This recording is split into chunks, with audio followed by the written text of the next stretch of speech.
خجي دوستم سوال که یو نفر استنجا په کاڼو یا لوټو سره وکړي نو بیا وروسته اوبه استعمالولی شي او که نه حدیث پړناک دی دا مثلا مخکې موږ ملګري ته ویلې ده هغه داسې ده چې استنجا دوه قسمه ده یا صرف په اوبو باندې کول پکار دي لکه نبي رسول صرف په اوبو باندې وکوله او یا صرف په کاڼو باندې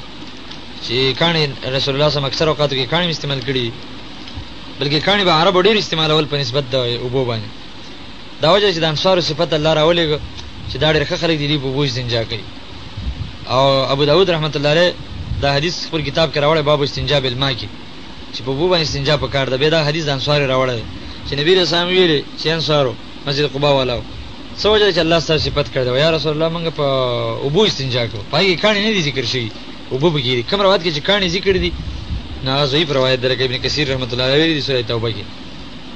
درېیمه طریقه د استنجا دا ده چې اول کاڼي استعمال کړي بیا اوبه استعمال کړي دا طریقه په صریحي او مرفوع روایتونو کې نه ده راغلې چې نبی رسول الله اول کاڼي استعمال کړي بیا اوبه استعمال کړي په صریحي روایتونو کې مرفوع حدیثونو کې د پیغمبر په ارشاد کې نه دي راغلي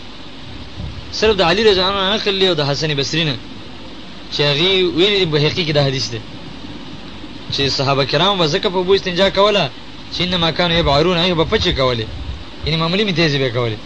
وانتم تسلطون سلطن تاسو ډېر می تیزی کوي ډېر ډوډۍ خوري ډېر می تیزی کوي په دې وجه باندې فاتبعوا الحجاره الماء د کانه په شروع اوبو استعمال کوي نو البانی سے ویلي تمام المنه کې چې دا روایت کمزور ده ځکه عبد الملک یو راوی پکې دی دا غو د علی رضی الله په مابین کې انقطاع هم دا واغې کې تدلیس هم شوی دی او دا د علی رضی الله دا روایت قوي ثابت نه دی او که ثابت شونه د علی رضی الله ارشاد دی ټیک ده وې د دې د وجنه دا سنت نه دی چې اول سره کان استعمال کې به دی وبې استعمال کې دا سنت نه دی خو زه دا وایم چې دا نفس جواز درجه کې ده که د زیادت طهارت او نظافت د پاره سره کوي کولې شي چې اول کان استعمال کې به وبې استعمال کې سمانه ته نشته دی خو سنت به ته نه وای چې دا د پیغمبر سنت دی ولی چې دې ته سره د نبی رسول سنت وایي به دلیل لوري قوي او دلیل په دې باب کې صریح نشته دی دا مسله هم کتاب طهارت کې لیکل د تفصیل سره هغه تاسو ګورئ تاسو نه وي خجي یو